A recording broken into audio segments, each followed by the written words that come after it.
Hi friends, ఈరోజు ఒక మంచి జామ్ చెప్తాను. దీని పేరు పీనట్ బటర్.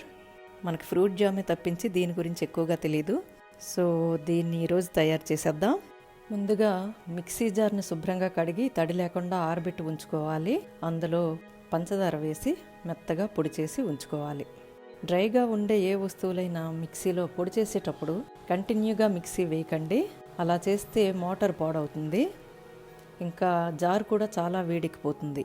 అందులో పదార్థం కూడా అది పాకంలా అయిపోతుంది అనమాట. సో ఇలా స్లోగా ఆన్ ఆఫ్ చేస్తూ గ్రైండ్ చేయాలి. ఇప్పుడు ఒకసారి చూద్దాం. ఇంకా కొంచెం నలగాలి.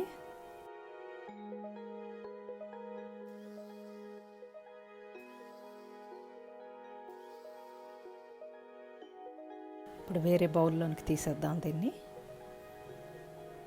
ఇప్పుడు వేయించిన వేరుశనగ పప్పు కూడా అదే విధంగా స్లో పద్ధతిలో పొడి చేయాలి. ఇది కూడా ఆన్ ఆఫ్ చేస్తూ నెమ్మదిగా గ్రైండ్ చేయాలి. ఇది చేయటం చాలా తేలికే, కానీ ఈ గ్రైండ్ చేయటంలోనే ఉంది మొత్తం టెక్నిక్ అంతా. లేకపోతే పాడైపోతుంది. ఇది ఇంకా కొంచెం ముతకగా ఉంది. మరి కొంచెం సేపు గ్రైండ్ చేయాలి. మధ్య మధ్యలో కలుపుతూ గ్రైండ్ చేయాలి, లేకపోతే అడుగున ఉన్నది అట్టకట్టేస్తుంది. ఇప్పుడు నూనె వదులుతూ పేస్ట్లా అవుతుంది. ఇలా పేస్ట్లా వచ్చిందంటే చాలా బాగా తయారైనట్టే. దాంట్లోని నూనె కొంత వస్తుంది కాబట్టి పీనట్ బటర్ చక్కగా తయారవుతుంది. ఇప్పుడు కొంచెం తేనె వేసుకుందాం, కొంచెం ఉప్పు.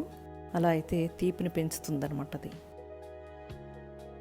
తర్వాత కావలసినంత పంచదార పొడి వేసుకోవాలి. పిల్లలకైతే కొంచెం ఎక్కువ వేయండి, పెద్దలకైతే కొంచెం తక్కువ వేయండి. ఇది జిమ్ చేసేవాళ్ళు, బాడీ బిల్డింగ్ చేసేవాళ్ళు తింటూ ఉంటారు కదా. అదే కాకుండా బలంగా లేని పిల్లలు, సన్నగా ఉన్న వాళ్ళకి ఇది చాలా మంచిది. మనం ఏదైతే చేస్తున్నామో దానికి సంబంధించిన ఆయిల్ మాత్రమే వేయాలి. నేను వేరుశనగ నూనె వేస్తున్నాను. వేరుశనగ పప్పుతో చేస్తున్నాం కదా, అందుకు.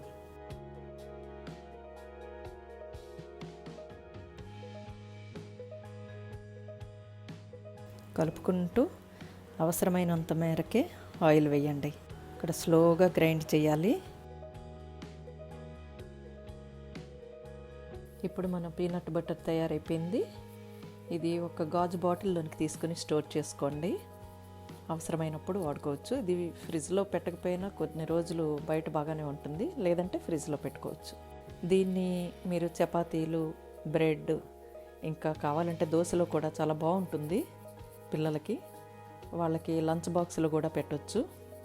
శాండ్విచ్ కానీ, చపాతీ, పూరి ఇలాంటి వాటిల్లో ఇలా తయారు చేసుకొని ఇంట్లోనే వాడండి. బయటవి ఎక్కువగా వాడొద్దు, ఎందుకంటే వాటిలో విపరీతంగా షుగర్స్ ఉంటాయి కాబట్టి. ఇంట్లో తయారు చేసుకుంటే ఆరోగ్యం.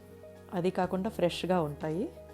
ఇది మీకు నచ్చితే లైక్ చేయండి, షేర్ చేయండి, సబ్స్క్రైబ్ చేయండి.